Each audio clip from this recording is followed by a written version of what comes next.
예, 안녕하세요. 반갑습니다. 저는 인천 부평교회에서 주님을 섬기고 있는 허종철 형제라고 합니다. 젊은 분들 만나서 대단히 반갑습니다. 이렇게 찬양도 보니까 힘차게 그리고 리더하신 분이 굉장히 잘하시네요. 탁월한 노래 실력도 가지고 계실 뿐만 아니라 주님을 위해서 열정적으로 찬양하는 모습이 참 많이 아름답습니다. 오늘 여기 서울에서는 눈이 오지 않았는데 눈이 여기 많이 왔더라고요. 그래서 처음에 이제 톨게이트를 들었었더니 하고 제가 놀랐어요. 눈이 왜 이렇게 많이 왔지? 그래서 눈을 또 안 치웠어요. 그래가지고 이게 운전하는데 조금 힘들었는데 눈이 오면은 좋은 점도 있고 나쁜 점이 있는데 제가 한번 질문을 좀 드려볼게요. 자, 눈이 오면 좋다고 생각하시는 분 한번 손 들어 보실래요? 예, 다시 한번 이게 뭐 이도 저도 아니다는 아니 둘 중에 하나를 골라야 돼요. 눈이 오면 좋다. 자, 내리시고 눈이 오면 싫다. 예, 내리세요. 굉장히 많으시네 숫자가. 대체로 눈이 오면 좋다고 하는 분들은 군대를 안 가신 분이고 눈이 오면 싫다고 하는 분은 군대를 갔다 온 분이 많아요. 그러니까 지겹게 눈을 많이 치웠기 때문에. 그런데 사실 이제 겨울이 되면 눈이 와야만 해요. 왜냐하면 이 세상에서 이 겨울 동안에 많은 것들을 이렇게 감추어 주기도 하고 또 그리고 그 겨울에 온 눈이 봄에 봄 가뭄을 들어주는 그러한 역할도 하기 때문에 그렇습니다. 그래서 세상이 때때로 고난이 있으면 너무 힘들기도 하고 귀찮기도 하고 이런 게 왜 있나 하는 그런 생각도 할 수 있습니다만은 고난이 있어야 또 영광도 있는 것입니다. 그래서 여러분들께서 이곳에 오셔서 또 여러 가지 말씀을 듣고 또 한편으로 더욱더 주님을 잘 섬길 수 있는 그런 마음을 가지는 것은 좋겠다고 생각이 됩니다. 여러분들이 잘 알고 계시고 어제부터 집회를 하셨지만 전쟁을 알지 못하는 세대다 하는 그런 제목을 가지고 여러분이 함께 말씀을 나누고 있습니다. 이제 제가 특강 부탁을 받은 것은 이런 이스라엘에서 전쟁이 일어나게 되면서 이와 관련해서 어떠한 국제 정세에 대해서 좀 말해달라고 하는 말씀을 들었습니다. 사실은 제가 국제 정세 전문가도 아니고 그렇기 때문에 잘 알지는 못합니다. 다만 성경적 관점에서 이러한 중동 전쟁을 어떻게 볼 것인지 또는 우리가 어떻게 대비를 해야 하는 건지 우리들의 마음 자세는 어떠해야 하는 건지를 알아볼 필요가 있다고 생각이 듭니다. 보시는 대로 지금은 마지막 때라고 하는 제목을 가지고 말씀을 나누려고 합니다. 저는 다만 이건 특강이고 또 기본적인 정보를 말씀해달라고 하는 부탁을 받았기 때문에 메시지 형식은 아니고 아마 브리핑 정도가 될 것입니다. 그러나 말미에 제가 드릴 수 있는 말씀을 좀 드리도록 하겠습니다. 요한일서에 보게 되면은 사도 요한이 말씀하시기를 너희가 적그리스도가 오리라고 하는 말을 들었거니와 이제 적그리스도들이 많이 나왔다라고 하는 얘기를 듣습니다. 여기서 적그리스도라고 말할 때는 처음에는 이것은 예수 그리스도께서 오시기 전에 나타나게 될 짐승이라고도 표현되는 세계 제국의 제패자를 말하는 그러한 단어로 쓰여집니다. 그러나 후반부에 나와 있는 적그리스도들이라고 말하고 하는 표현을 쓰게 됐을 때는 예수 그리스도를 반대하는 사람들을 말하게 됩니다. 오늘도 사실은 수많은 사람들이 예수 그리스도를 반대하고 있습니다. 엄밀하게 말해서 이 마지막 때라고 하는 것은 바로 예수 그리스도가 오시기 직전에 그 말과는 조금 다릅니다.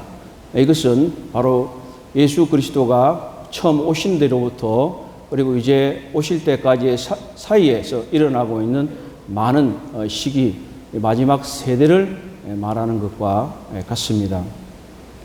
우리들이 살아가고 있는 세계는 말세지 말이다 하는 그런 얘기를 듣습니다. 이 뜻은 무슨 말인가 하면 바로 마지막 때 중에 마지막 때다 하는 얘기를 듣습니다.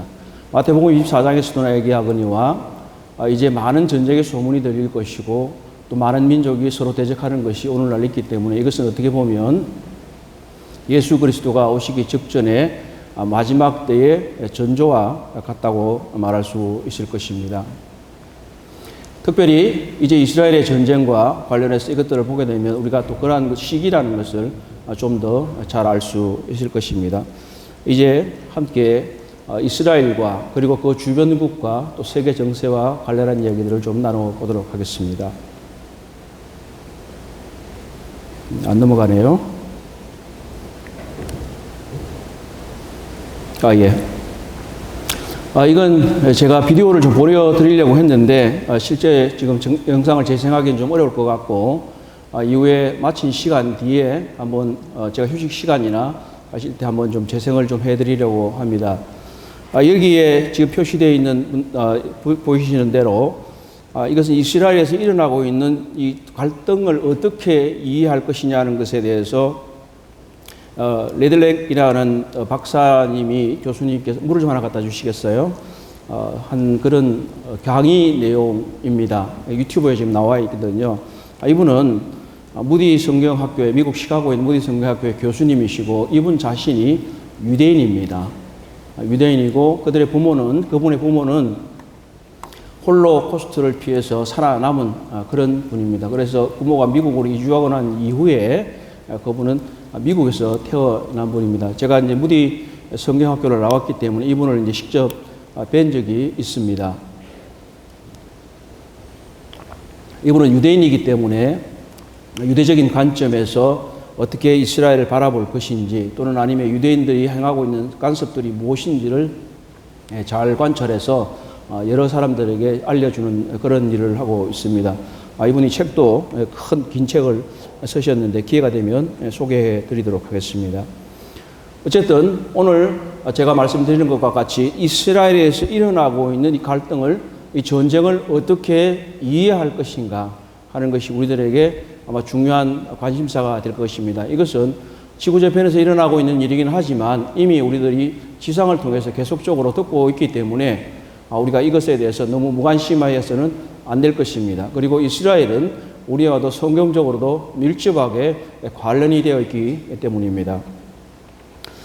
자, 이 이스라엘과 이 아랍권의 갈등은 사실은 그대로 거슬러 올라가야 될 것입니다.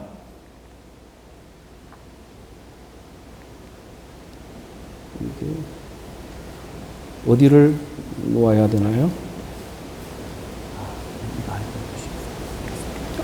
예, 됐습니다. 좀 잘 눌러야 되네.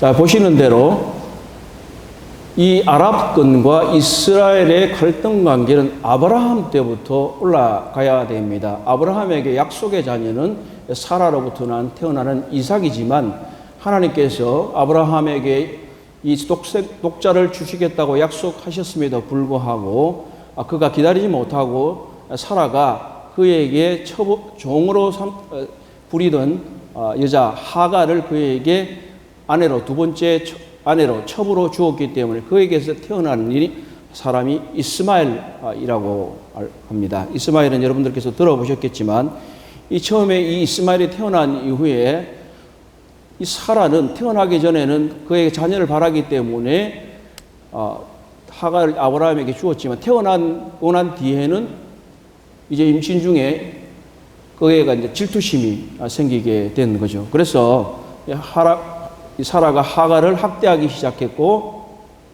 이 하갈은 이제 사막으로 가게 됩니다. 그래서 그곳에서 이제 광야에서 하나님께서 이 사라를 만나셔서 하신 말씀입니다. 창세기 16장에서 나오는 말씀. 여호와의 사자가 또 그에게 이르되 내가 내 씨를 크게 번성하여 그 수가 많아 셀 수 없게 하리라. 여호와의 사자가 또 그에게 이르되 내가 임신하였은즉 아들을 낳으리니 그 이름을 이스마엘이라 하라. 이는 여호와께서 내 고통을 들으셨습니다. 그가 사람 중에 들나귀 같이 되리니 그의 손이 모든 사람을 치겠고 모든 사람의 손이 그를 칠지며 그가 모든 형제와 대항해서 살리라. 어떻게 보면 지금 마지막 부분에 이런 이 구절이 현재 아랍 사람들이 살아가고 있는 어떠한 형태를 생각할 수가 있을 것입니다. 그들은 주로 사막지대에 살고 있습니다. 여러분 사우디아라비아를 아시죠? 이 아라비아 반대에 있는 나라가 사우디아라비아를 굉장히 이 아랍권의 맹주국입니다. 이 사우디아라비아라고 하는 뜻은 사우드의 아라비아라고 하는 말입니다. 다시 말하면 이 사우드 왕조가 아라비아를 통치하고 있습니다. 예, 감사합니다. 그리고 그들은 주로 사막지대에 살 뿐만 아니라 여기서 이삭과 야곱의 경우에 마찬가지로 12아들이 있는데 이곳에서도 12 지도자가 나온 것을 보게 됩니다. 그리고 모든 형제와 대항해서 살겠다 하는 것을 보게 되면 그들이 거주지도 그러할 뿐만 아니라 그들의 행동 패턴이나 그들의 갈등 관계가 계속해서 있을 것이라고 하는 예언인 것입니다. 결국은 이 아브라함의 또 사라의 잘못으로 인해서 이러한 불화의 씨앗이 잉태가 되었다는 것을 우리가 알 수 있습니다. 아랍 사람들은 자신들을 이스마엘의 후손이라고 말합니다. 우리가 잘 알고 있는 대로 이삭을 하나님께서 바치라고 말씀하셨기 때문에 모리아산에서 바친 것은 이삭입니다. 그럼에도 불구하고 이 아랍 사람들은 하나님께서 이삭을 요구하신 것이 아니라 이스마엘을 요구하신다. 이스마엘이 먼저 태어났기 때문에 장자다. 그래서 그들이 믿는 것은 오늘날의 성전산, 이스라엘 성전산에 있는 이 바이돔에서 이스마엘을 하나님께 바쳤다. 이렇게 이해를 하고 있습니다. 그들의 발음은 이시마엘이라고 하는 것이, 이시마엘이라고 하는 엘이라고 하는 하나님께서 들으셨다 하는 그런 뜻입니다. 사무엘도 아시잖아요. 사무엘도 이 뜻 하나님이 들으셨다는 얘기입니다. 그래서 신명기 6장에 보게 되면 이스라엘아 들어라 이렇게 말할 때는 쉐마 이스라엘 이렇게 얘기를 합니다. 그러한 발음들처럼 이렇게 이시마엘이 이렇게 되는 것입니다. 그리고 이사야 13장에 보게 되면 이 경우는 바로 이들을 아라비아 사람이다 이렇게 얘기를 하고 있습니다. 여기 보시는 대로 바로 이삭과 이스마엘의 갈등이 오늘날 이스라엘과 아랍의 갈등이 되었다고 말할 수 있습니다. 내렸나? 예, 됐군요. 자, 보시면 혹시 아브라함의 종교라는 것을 들어보셨는지 모르겠습니다. 혹시 들어보신 분 계신가요? 네. 이 아브라함의 종교라고 하는 것은 세계의 이 종교에 있어서 이 아브라함을 시조로 하는 사람들이 믿는 종교가 이 아브라함의 종교고 세계적으로 약 50%가 넘는다고 말할 수 있습니다. 보시는 대로 아브라함의 안에 사라가 있고 그다음에 하갈이 있는데 이삭과 이스마엘 그리고 이삭에서 유대교가 나왔고 하갈에게서 이슬람이 나왔습니다. 유대교에서 예수 그리스도께서 오셔서 이 기독교가 새롭게 시작이 되었고 기독교는 서방 천주교와 동방 정교로 분리가 되었고 천주교는 다시 타락함으로 인해서 개신교가 되었습니다. 그래서 이러한 기독교라고 말할 때는 천주교와 그리고 개신교까지 그리고 또 동방정교까지 다 함께 아우르는 말입니다. 그리고 이스마엘에서 나온 이슬람은 시아파와 수니파가 있습니다. 이와 같이 이 아브라함을 시조로 자신들이 조상이다라고 주장하는 종교가 50%가 넘기 때문에 이건 대단히 중요한 관점이고 이것을 알아야만이 이 세상을 이해할 수가 있습니다. 나머지 종교는 인도, 중국 계통의 종교이기 때문에 그렇게 많지는 않습니다. 25%, 20% 이런 식으로 내려가기 때문에 이 아브라함의 종교, 바로 이건 하나님께서도 역사하시는 것이지만 이 아브라함의 종교가 가장 많은 비중을 차지하고 있다고 말씀드릴 수 있습니다.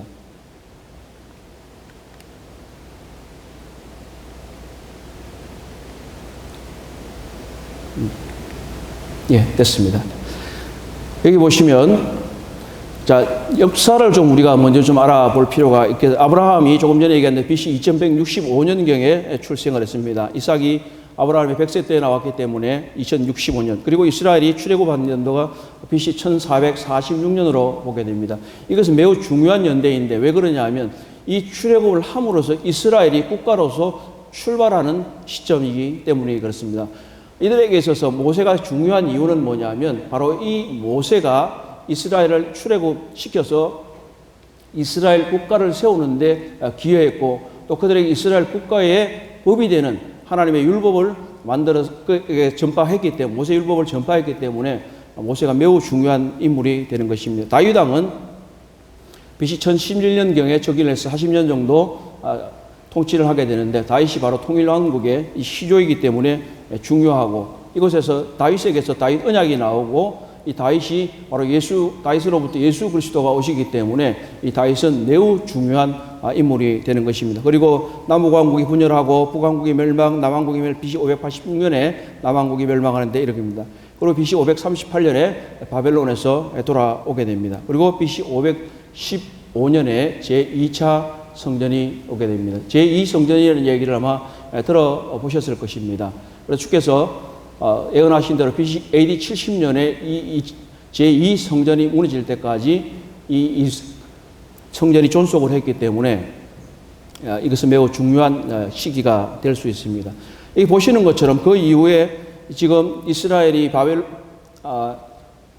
아수르와 그리고 바벨론에서 멸망하고 또 헬라 제국 알렉산더 대왕부터 시작해서 나오고 계속해서 지금 이스라엘은 보시는 대로 다른 나라의 지배를, 다른 민족의 지배를 받습니다.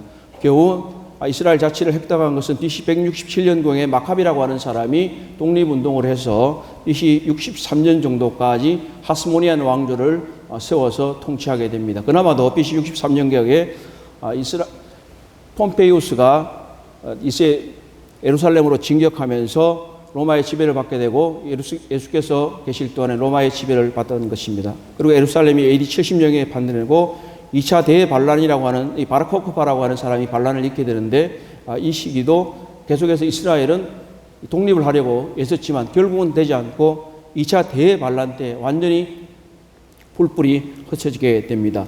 그리고 페르시아, 이슬람 이런 나라들이 계속 지배되고 우리가 이스라엘을 가게 되면 바이돔, 황금돔이라 그래서 그 금으로 막 씌워놓은 거 있잖아. 이때 이 AD 692년경에 건축이 완료가 됩니다.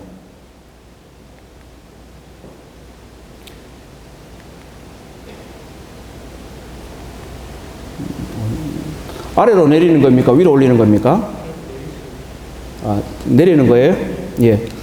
자, 보시는 대로 그리고 이뿐만 아니라 예새뿐만 아니라 같은 믿음의 조상이라고 할 수 있는 어떻게 보면 기독교에서도 이스라엘에게서 예루살렘을 탈취한다는 명분으로 예루살렘을 점령했습니다. 그리고 이집트도 점령을 했고요. 오스만 왕조도 점령을 했고 오스만 투르크라고도 보통 얘기를 하는데 그리고 이제 AD 1537년에 지금 우리가 이제 이스라엘 가보게 되면 그런 이제 새로운 성벽들이 눈에 보이게 되는데 이때에 이 슐레마인 대자라고 하는 사람이 성벽을 건축하고 바이돔을 이제 새로 세웠습니다. 그리고 대영 제국이 1838년에 또 예루살렘을 점령하고 그리고 1897년에 좀 이따가 보게 될 시온주의자 회의가 열리게 됩니다. 그리고 1947년에 팔레스타인 및 예루살렘을 분할하기로 유엔에서 투표를 합니다. 이 결과로 이스라엘과 중동이 또 한 차례 전쟁을 겪게 됩니다. 그 와중에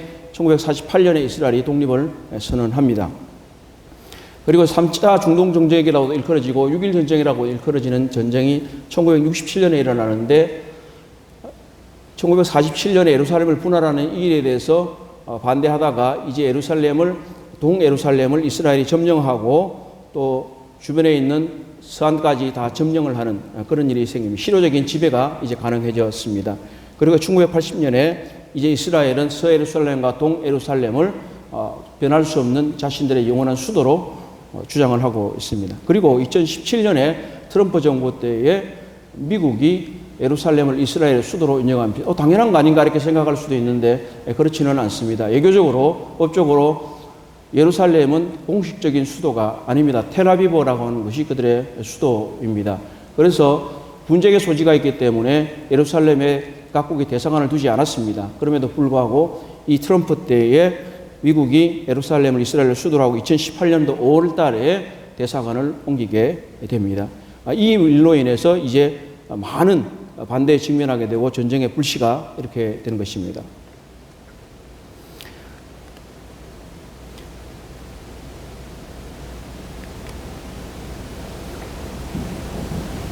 참 안 되네.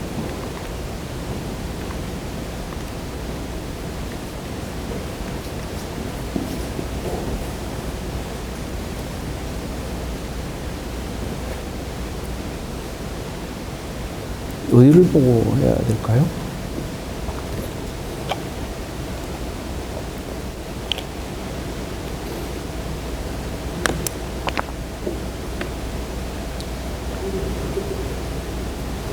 저기요?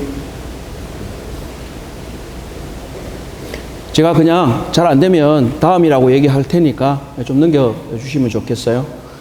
자, 이게 보시는 대로 1947년에 이제 유엔이 투표를 해서 이스라엘을 분할하기로 합니다. 오늘날 이스라엘 땅을. 그래서 이 가자 지구, 그리고 요르단 서안 지구라고 보통 웨스트뱅크라고도 얘기하죠. 이 웨스트뱅크라고 하는 이유는 뭐냐면 요르단강 서쪽이다 하는 뜻으로 얘기를 하게 됩니다. 그래서 이게 이제 전쟁의 불씨가 생기게 되는 것이죠. 그리고 1948년에 전쟁이 일어나게 되면서 이제 이 아랍권이 이스라엘을 침공을 했습니다. 그래서 가자 지구의 경우는 이집트가 점령을 하고 있었어요.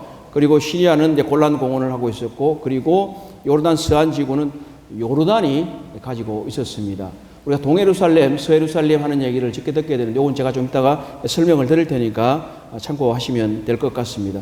그래서 이 상태에서 지금 이스라엘의 영토가 일부 분할이 돼서 아랍권이 점령을 하고 있었습니다. 그리고 1967년도에 이제 이스라엘이 다시 전쟁을 일으켜서 이 가자 지구도 컨트롤을 하게 되고, 그리고 지금 위에 보게 되면 골란 하이츠라고 되어 있는데요.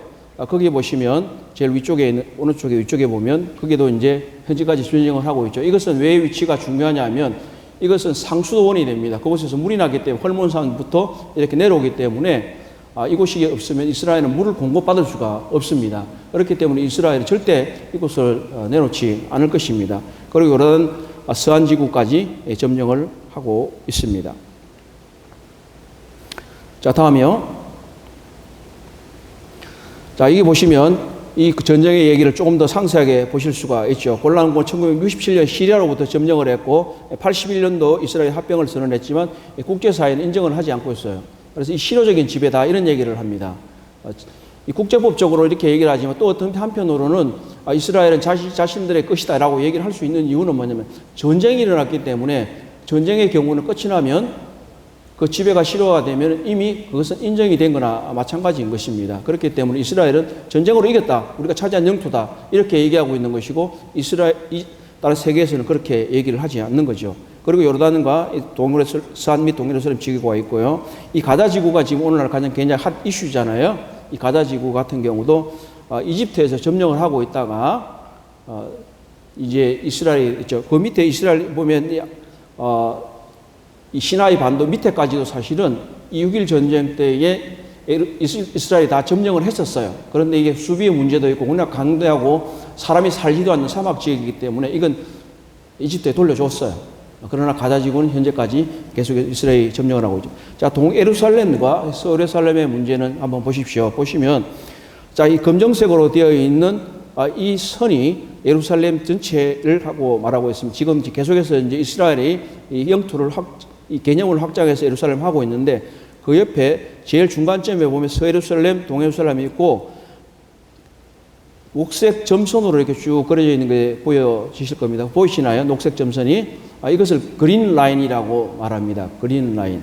그래서 서예루살렘의 경우에는 법적으로 외교상으로도 국제법적으로도 이스라엘의 통치 아래에 있습니다. 동예루살렘은 이쪽은 국제법적으로는 이스라엘의 통치권이 있지 않습니다. 그러나 6.1 전쟁을 통해서 이들이 점령을 했기 때문에 화면이 꺼졌습니다. 점령을 했기 때문에 현재까지 계속해서 실효적인 지배를 하고 있고 계속해서 이스라엘은 이 정착촌을 건설하고 장벽을 건설해서 그들이 지배하고 있고 또 이스라엘은 절대로 내줄 생각이 없는 것이죠. 예. 저절로 다음 페이지가 나왔네요. 자, 여기서 다음이요. 예, 보시면 자, 이게 우리가 지금 보는 조금 전에 보았던 동예루살렘에 있는 올드 시티라고 보통 얘기를 합니다. 이것은 뭐냐면 이전에 그러니까 다윗성이 있고 예루살렘 성벽이 건축되었을 때 그 안에 있는 도시들인 거죠. 오늘날의 예루살렘은 굉장히 좀 크죠. 근데 이 지금 여기 보면 붉은색으로 표시되어 있는 그 지역을 이제 올드 시티라고 합니다. 그 이제 성벽도 건설이 되어 있고 여러 가지 구역으로 있는데 역사적으로 우리가 처음에 보았던 것처럼 많은 민족들이, 나라들이 예루살렘을 점령을 했기 때문에 그러는 과정에서 이 기형적으로 뭔가 희한한 현상이 생기게 되었습니다. 그래서 이들의 경우에는 여기 보시는 대로 오른쪽 그림에 보시면 이쪽인가 보다. 무슬림 구역, 그리고 기독교 구역, 그리고 아르메니아 구역, 유대인 구역, 이렇게 네 구역으로 나누어져 있습니다. 그리고 도모볼로 락이라고 되어 있는 이 구역은 성전산 구역은 중립지역입니다. 그래서 아무나 다 들어갈 수 없고 필요할 때만 들어가게 되어 있습니다. 이스라엘도 자기들이 예배 때 들어가게 되고, 이스라엘의 경우에는 그들이 이 서쪽 성벽에서만 기도할 수 있도록 허가받았고, 이러한 상황에 있습니다. 다음이요. 자, 이게 올드시티 안에서 가장 중요한 부분을 다시 한 번 더 그림으로 보게 되면, 올드시티 정경이라고 밑에 있는 것이 기독교 구역의 상징인 성묘 구역입니다. 이걸 샤플러크라고 하는데, 세플러크라고 하는데, 이 성묘라고 하는 경우는 우리가 뭐 우리나라 왕의 무덤도 보면은 그냥 묘라고 그러지 않고 우리 같은 뭐 분이라든지 능이라든지 이런 단어를 쓰지 않습니까? 이 경우는 예수 그리스도의 무덤이 있는 곳이라고 하는 골고다 산상에 세워진 교회입니다.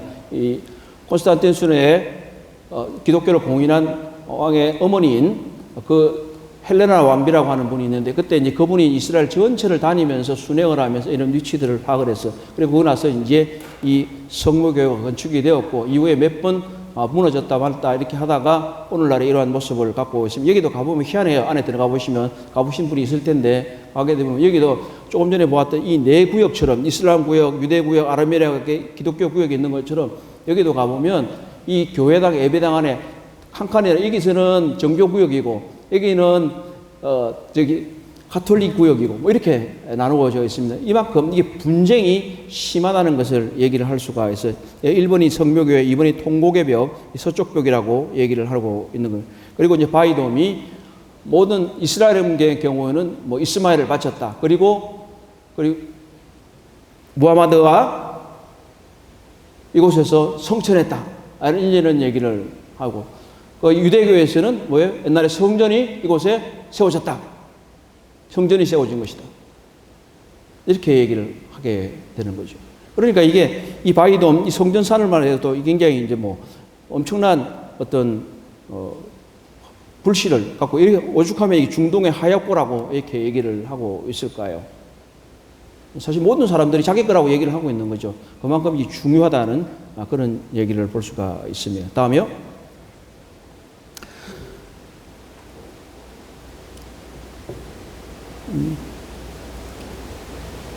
다시 다음. 예. 자, 이게 보시는 예루살렘 전경입니다. 제일 중앙에 잘 보이는 이 황금돔이 황금으로 입혔다고 해요. 그래서 이 안에 들어가 보면 큼지막한 바위가, 이거는 돈만 보이지만 바위가 놓여져 있어요. 그래서 이스라엘 사람들은 거기 뭐 바위에 보면 어떤 발자국 비슷한 게 있는데, 무하마드가 그곳에서 성취는 발자국이다. 뭐 이런 얘기를 합니다. 그건 뭐 믿거나 말거나 인 것이죠. 그리고 이제 알악사 사운이라는 게 있고, 그 밑에 앞으로 보면 통곡의 벽이라고 하는 것이 있습니다. 다음.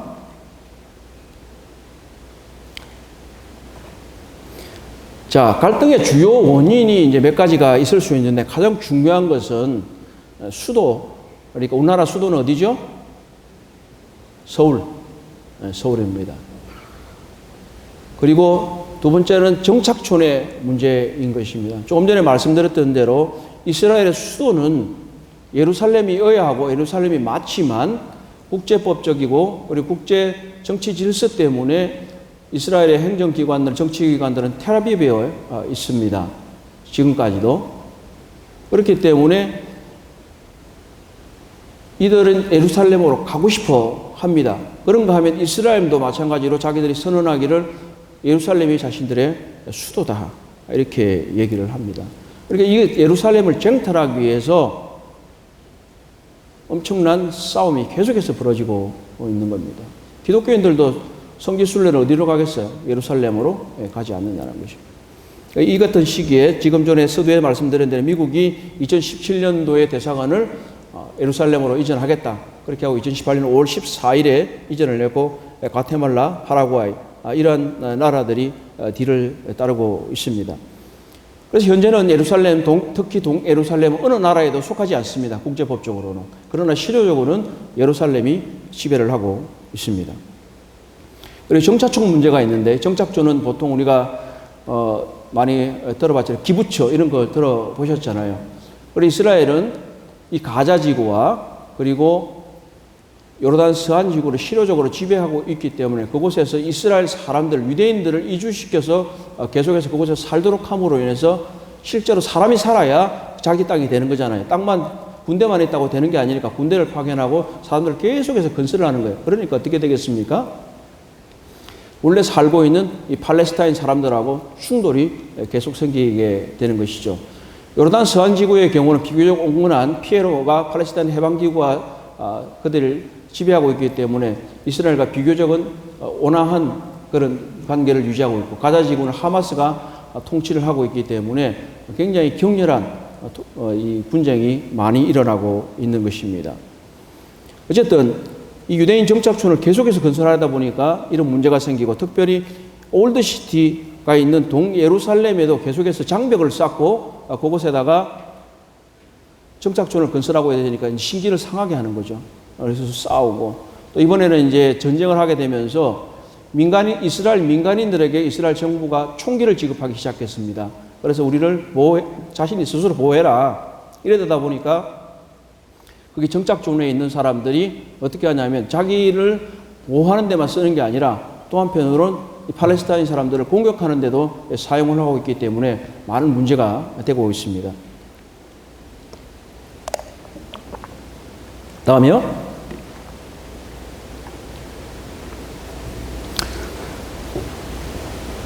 자, 여기 보시는 것처럼 빨간 줄이 있는 그쪽에 보시면 이제 이게 장벽입니다. 한 8m 정도 된다고 해요. 사실 이제 이것 때문에 많은 문제가 생기고 국제사회 비난을 받는 이유가 됩니다. 이스라엘 사람들은 테러로부터 자기를 보호하기 위해서 이렇게 한다고 말할 수밖에 없겠죠. 그런데 다른 바깥에 있는 사람들의 경우는 뭐라고 말하게 되면 거대한 지상 감옥을 세웠다. 이렇게 얘기를 하고 있는 겁니다. 그러니까 이게 국제사회와는 계속해서 문제가 되죠. 그리고 인도주의적인 문제가 생긴다고 얘기를 하고, 그래서 인도적인 문제가 생기니까 하마스의 경우에 땅굴을 파서 계속 그들의 생계를 유지하고 이집트와 밀수를 하고 이렇게 하는 거죠. 그래서 심지어 그래서 이 사람 이제 땅을 자꾸 막으니까 이 하마스가 어떻게 하냐면 해저로도 땅굴을 팠어요. 그러니까 이스라엘이 또 어떻게 했냐면 해저에도 장벽을 세웠습니다. 이 해안에도. 그렇기 때문에 이제 이스라엘이 많은 비난을 받는 그런 요인이 되기도 합니다. 어쨌든 이 서안 지구는 계속해서 정착촌을 세우고 있고 이 문제 때문에 계속해서 충돌이 일어나고 있는 겁니다. 그들은 팔레스타인 사람들은 이제 빠져나가지 않으려고 하는 거죠. 빠져나가지 않으려고. 근데 거기 살고 싶은데 계속해서 이스라엘이 압박을 하니까 그들은 참 진퇴양난이다 하는 얘기를 할 수밖에 없을 것입니다. 다음.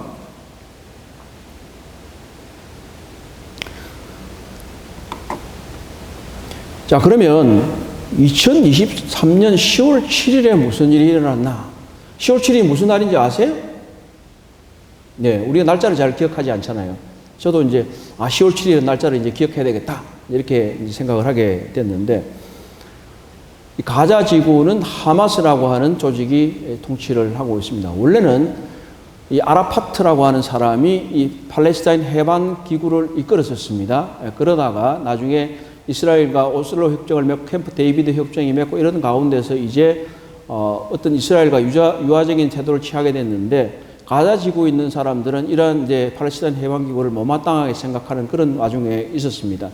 그러다가 선거를 했는데 이 가자 지구에는 하마스가 월등하게 이기게 되면서 이제 보시는 것처럼 지도 자체에도 가자 지구와 하마스, 이 요르단 서안은 이스라엘 영토를 중심에서 중간에 간격이 있잖아요. 그러니까 서로 왕래가 되기도 힘들지 않습니까? 그래서 하마스가 실권적으로 통치를 하게 된 거죠. 그래서 하마스가 이제 정부를 수립하고 자기들 나름대로 그것을 이제 지배하고 있는 것입니다. 계속해서 이제 이 하마스는 이스라엘을 공격하고 여러 차례 문제를 많이 일으켰어요. 그러다가 최근 10년, 20년 동안에는 별로 그렇게 충돌이 많지 않았어요. 그들이 노력을 하고, 지금 이 가자 지구에 있는 사람들은 굉장히 환경이 열악하니까, 제가 한 이스라엘 한 2번 정도 가봤는데요. 하면 그 사람들이 아침에 되면 이 장벽 앞에 줄을 쫙 섭니다. 왜 쓰냐면 그들이 이스라엘 땅으로 일을 하러 가야 되기 때문에, 거기서 이제 계속 검색을 받거든요. 이제 그들이 이제 넘어오면서 혹시라도 폭탄을 소지해 올 것 같은 이런 것들 때문에 검색을 많이 받습니다. 그러니까 이 사람들이 불만이 많은 거죠. 우리도 먹고 살아야 되는데 이렇게 철저하게 검색하고, 아침에 이제 출근하려면 새벽부터 나와가지고 그 줄을 서고 있는 거예요, 그 사람들. 막 어떤 사진들을 보면 너무 막 줄이 기니까 막 철망기로 올라가기까지 해가지고 다투고 있는 그런 것들을 보게 돼요. 경제적으로 열악하고. 그러니까 이 사람들은 지금 하마스가 그동안에 어떻게 했냐면 이 가자 지구에 있는 사람들이 편안하게 일을 할 수 있도록 해달라 하는 그런 유화적인 제스처를 많이 취했습니다. 그런데 이스라엘이 사실은 그때 깜빡 속았던 거죠. 첨단 기술이 많이 장비가 되면서 그들이 장벽을 세우기도 했지만 전자 장벽을 세우기도 하고 이렇게 하면서 사람들을 많이 철수를 시켰어요. 그러면서 망대를 세웠는데 망대에 전부 다 컴퓨터 관제 장비를 쓰게 됐어요. 그러니까 CCTV라든지 관제 장비 사람은 별로 없고 전자 장비를 쓰게 된 거죠. 그러면서 이번에 이제 이 하마스가 이 드론이라든지 아니면 초록 같은 걸 갖고 이 장벽이 약하니까 그걸 밀고 돌아버린 거죠. 부셔버리니까 사람들은 몇 명 배치가 되어 있지 않고 이제 CCTV는 완전히 이제 해킹이라든지 이런 것들 교란해서 없애버리니까 대비가 안 되잖아요. 대비가 안 되니까 완전히 밀고 들어와서 또 하필이면 그때 초막절, 이스라엘에 이제 그들이 애국을 탈출했던 것을 이제 기념해서 안식한 그런 하나님께서 주신 안식을 이제 기념하면서 쉬는 그런 주간인 거죠. 마지막 날이 심채 토라라고 하는 그날에 대부분 군인들도 휴가 중이었고, 또 파티 보셨잖아요. 막 사람들이 막 모여가 파티하고 있었잖아요. 그 주변에서 사람들이 막 엄청난 쇄도를 내서 사람들을 막 죽이고, 그리고 포로를 잡아갔어요. 그게 뭐 250명 정도를 잡아갔다고 지금 얘기를 하죠. 사람들도 어린아이도 있고 노인도 있고 뭐 외국인도 있고 그렇게 됐습니다.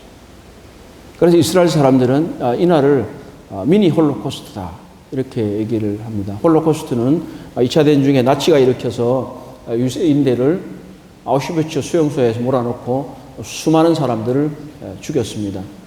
이스라엘 사람들에게 있어서는, 유대인들에게 있어서는 이 홀로코스트는 잊을 수가 없는 것입니다. 그래서 독일이 여러 차례 사과하고 또 전범을 잡아서 국제재판소, 전법재판소에 이렇게 넘기고 하지 않습니까?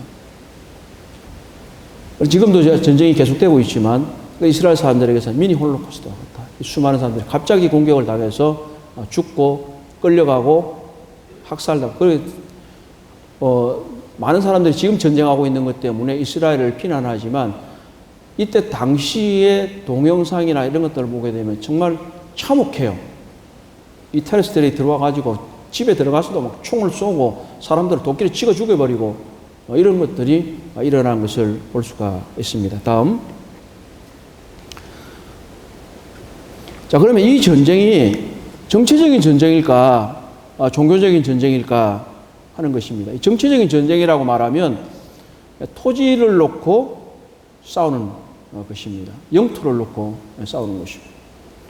자, 러시아와 우크라이나가 전쟁을 하고 있습니다. 러시아가 우크라이나를 침략하는 가장 큰 원인이 뭐라고 생각하십니까? 혹시 알고 계십니까? 러시아는 매우 추운 나라입니다. 그렇기 때문에 러시아는 제국을 형성한 뒤로부터 계속해서 남하에서 부동항이라고 하는 얼지 않는 항구를 찾고 있습니다. 그래서 그곳에 항구가 얼지 않는 곳을 가야 우리는 좀 이해가 되고 뭐 이렇게 바다가 온다는 것을 생각할 수도 없지만 러시아는 그렇습니다. 그러니까 이 사람들은 계속해서 남하에서 어쨌든 얼지 않는 항구를 찾아야 되는, 그래서 우리가 뭐 연해준이 러시아, 블라디보스토크니 이런 나라들이 있는 이유도 바로 그 항구가 있는 이유도 거기에 있는 것입니다.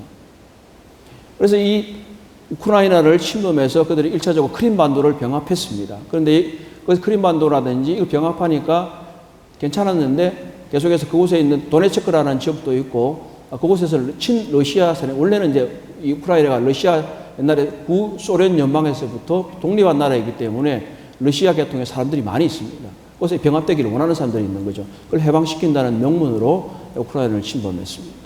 그리고 또 하나는 뭐냐면 식량입니다. 우크라이나는 제가 알고 있기로는 세계 밀 생산량의 한 3분의 1 정도를 생산합니다. 이 통계는 정확하게 제가 기억이 잘 안 나서 그러는데 하여튼 엄청나게 많은 양이 이 우크라이나에서 생산이 됩니다. 그러니까 잘 생각해 보십시오. 부동강을 확보해서 우크라이나에서 생산되는 밀을 수출한다 하면 얼마나 그들에게 큰 이득이 되겠냐는 거죠. 그리고 자국민들도 먹여 살릴 수 있는 것이죠. 그런데 이 이스라엘과 이 아랍권의 전쟁, 특히 이 하마스의 전쟁은 영토 전쟁은 아닙니다. 겉으로는 그렇게 보이지만 사실은 처음 서두에서 우리가 얘기했던 것처럼 이삭과 이스마엘의 전쟁입니다. 이삭과 이스마엘을 근데 양대 종교가 유대교와 그리고 무슬림의 대결이기도 한 것입니다. 그렇지만 이스라엘 사람들은 이것을 자기 땅이라고 말할 수밖에 없는 이유는 자기가 살고 있기 때문에 그렇기도 하겠지만 1948년대 독립할 때까지 2000년 가까이를 헤매고 있다가 다른 나라를 헤매고 있다가 겨우 하나님이 그에게 주신 땅으로 돌아온 것이 그것은 아브라함에게 하나님께서 분명히 말씀하시기를 내가 너에게 주겠다라고 하는 땅이고 모세가 출애굽할 때도 너에게 주겠다고 한 땅이기 때문에 그들에게서는 하나님이 그들에게 준 땅입니다. 그리고 이스라엘이라는 이름은 원래 누구의 이름입니까? 야곱이라고 하는 사람의 이름입니다. 하나님께서 야곱에게 너가 하나님과 싸워서 이겼다라고 했기 때문에 이스라엘이라고 하는 이름을 주셨습니다. 사람의 이름이 나라의 이름이 되었기 때문에 그들에게 있어서는 이것을 포기할 수가 없는 겁니다. 아랍 사람들은 예루살렘도 성지로 여깁니다. 메카와 메디나에 의해서 제3의 성지라고 이렇게 얘기를 합니다. 이스라엘도 이 예루살렘을 포기할 수 없습니다. 왜냐하면 무하마드가 그곳에서 성전했다고 말하고 있고 자기들 조상 이스마엘이 바이돔에서 바쳐졌기 때문에 그들은 포기할 수가 없는 것입니다.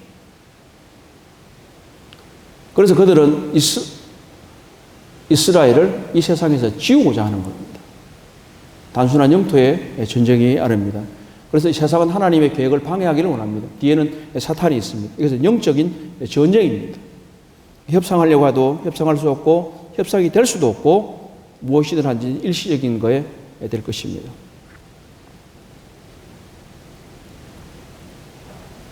다음 페이지요.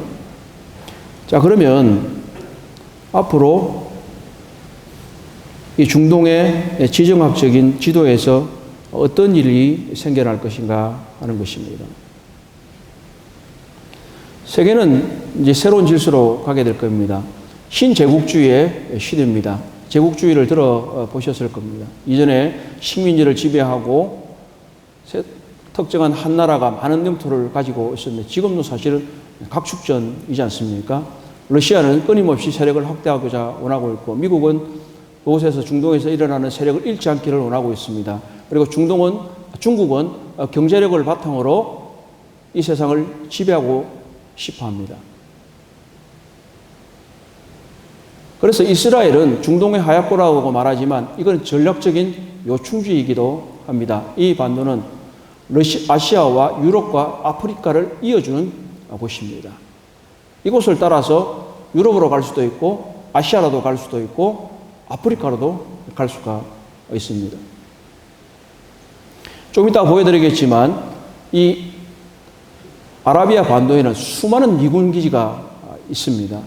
이것은 바로 그들이 전략적인 요충지이기 때문에 이스라엘을 그들이 종교적으로 사랑한다 이렇게 말할 수 있지만 그것보다는 오히려 자신들의 전략적이고 경제적인 목적이 있던 것입니다. 그렇기 때문에 앞으로 우리 주님 오시게 되면 분명히 신흥 로마 제국, 그것이 로마가 될지 다른 이름이 될지는 아무도 알 수 없지만 분명히 세계 제국이 적그리스도가 지배하는 나라 시대가 올 것입니다. 그래서 예수님의 재림 때까지 이 예루살렘을 탈취하려고 하는 전쟁을 계속해서 일어날 것이고 이스라엘은 계속해서 그것을 방어하게 될 것입니다. 때가 되면 물론 예루살렘은 다시 파괴가 될 것이고 그 외에 주님께서 회복시키실 것입니다. 이스라엘은 종국적으로 대환란에 처하게 될 것입니다. 그들은 예수 그리스도를 메시아를 거절한 대가를 분명히 치르게 될 것입니다. 그렇다고 해서 이것은 제가 반유대주의를 말하는 것은 아니지만 그들은 분명히 주께서 예언하신 대로 구약 성경에도 예언한 대로 그들에게는 환란이 닥칠 것은 뻔한 것입니다. 이전까지 이스라엘 독립하기 전까지 그들은 이러한 것에서 어느 사람들은 핍박을 받았지만 이제 국가가 세우게 되게 되면서 국가적으로 충돌과 핍박을 받고 있는 것입니다. 이것이 바로 하나님의 경륜이 시작되었다는 것을 말하고 있는 것이고 언젠가 이 경륜은 끝이 나게 될 것입니다. 다음 페이지요. 이제 이 부분을 보고 이제 이 시간을 마치려고 합니다. 사람들은 사람들 나름대로의 해법을 구하는데 이것을 두 국가 해법이라고 합니다. Two State Solution이라고 얘기하는데 이것은 다시 말하면 지금 현재 요르단강 서안지구와 가자지구는 팔레스타인인이 통치하게 하자고 하는 것입니다. 그리고 골란지구도 돌려주라고 하는 것이죠. 그렇게 되면 세상이나 다른 사람들의 입장에서 봤을 때는 뭔가 분쟁을 해결하는 것처럼 보이는 것이게 됩니다. 그런데 이스라엘이 이것을 받아들일 수 있을 것 같습니까? 아랍이 이것을 받아들일 수 있을 것 같습니까? 이것은 일어날 수가 없습니다. 동예루살렘의 문제는 이 문쟁의 역사는 유구하기 때문에 그 어느 사람에게도 중립적인 문제로는 해결이 될 수 없을 것입니다. 1993년에 이스라엘과 팔레스타인이 오슬로 평화협정을 맺었습니다. 미국이 중재했는데요. 그리고 나서 이게 뭔가 해결이 되는 듯이 보였어요. 그런데 그렇게 안 됐어요. 이것을 중재했던 이 협력을 추진했던 라빈 총리가 강경파에서 암살이 되고 팔레스타인에서는 하마스가 자살 폭탄테러를 일으켰습니다. 그래서 시행이 안 되고 지금까지 그냥 그대로 가고 있습니다. 현재 이 6.1 전쟁이 지금 10월 7일 전쟁이 일어나고 난 이후에도 미국 바이든 정부도 두 국가 해법을 계속해서 얘기를 하고 있어요. 그리고 심지어 카톨릭도 이 두 국가 해법만이 살 길이다 이렇게 얘기를 합니다. 그러나 제가 보기에는 쉽지 않아 보입니다. 그리고 이 경륜적으로도 그렇게 되기는 쉽지 않을 것입니다. 네탄야후는 지금 현재 이스라엘의 총리가 네탄야후입니다. 네탄야후. 근데 이분은 굉장히 강경파예요. 이스라엘 민족주의. 이 중재안을 받아들일 생각이 없어요. 그렇기 때문에 이스라엘 내부에서나 미국에서는 어떤 정권 변화를 주려고 바꾸려고 하는 그런 움직임도 있습니다. 바뀔 수도 있을 것 같습니다. 그러나 그렇게 된다 하더라도 또 이스라엘 내부의 민족주의는 여전히 살아있기 때문에 어떻게 될지는 아무도 알 수 없습니다. 옆에 보시는 이스라엘과 팔레스타인의 분쟁 일지가 굉장히 많잖아요. 다 오래됩니다. 그래서 하나만 말씀을 드리면 이 팔레스타인이라는 말이 성경에 이제 블레셋이라고 하는 단어에서 나왔습니다. 그러면 이 팔레스타인 현재 이 사람들이 블레셋 족속이냐? 그건 아닙니다. 이 사람들은 조금 전에 이삭과 이스마엘을 말씀드렸던 것처럼 아랍 사람들입니다. 왜 그러면 팔레스타인이라는 이름을 얻게 됐냐라고 했을 때에 이스라엘이 계속해서 반기를 아까 제2차 폭동이 132년에 일어났다 이런 얘기를 했지 않습니까? 그때 그러니까 이 하드리아누스라고 하는 황제가 계속해서 이스라엘이 반역을 일으키고 이 로마를 괴롭히니까 이스라엘을 점령하고 이스라엘 사람들이 가장 싫어하는 이름인 블레셋이라고 하는 팔레스타인 이름을 그곳에 붙여주어서 오늘날까지 팔레스타인이라는 이름을 가지고 있는 겁니다. 그러니까 종종 우리가 생각하는 건 뭐냐면 원래의 땅 주인이 오늘날 요르단 서안과 가자 지구에 살고 있는 그 팔레스타인이라고 생각하기 쉽습니다. 그렇기 때문에 우리는 이스라엘에게 너희들이 왜 남은 땅을 지배하고 있느냐라고 잘 모르는 사람들은 비방할 수 있습니다. 그러나 지금 오늘날 요르단 서안지구와 가다지구에 있는 살고 사람들은 블레셋 족속이 아닙니다. 그들은 이스라엘이 디아스포라 되어서 온 세계에 흩어져 살고 있을 때 들어와서 무단으로 점령하고 있는 사람들인 것입니다. 이스라엘 땅은 하나님께서 유대민족에게 주신 땅입니다. 가나안 정에서도 분명히 말씀하시기를 모든 가나안 족속을 다 몰아내라고 말씀하셨습니다. 그러나 이스라엘이 블레셋 족속을 몰아내지 못했기 때문에 여전히 사사시대에도 보게 되면 계속해서 괴롭힘을 당하고 있는 것을 보게 되는 것입니다. 다시 말하면 이것은 영토 전쟁이자 영적 전쟁입니다. 이스라엘의 미래는 아직까지는 간단치 않아 보입니다. 그리고 주님이 오실 때까지 아마 전쟁은 계속될 것입니다. 그러나 이러한 전쟁이 격화되고 있다는 것은 주님의 오심이 가깝다고 하는 반증일 수 있습니다. 이 시간에는 여기까지 하고 또 다음 시간에 뵙도록 하겠습니다. 감사합니다.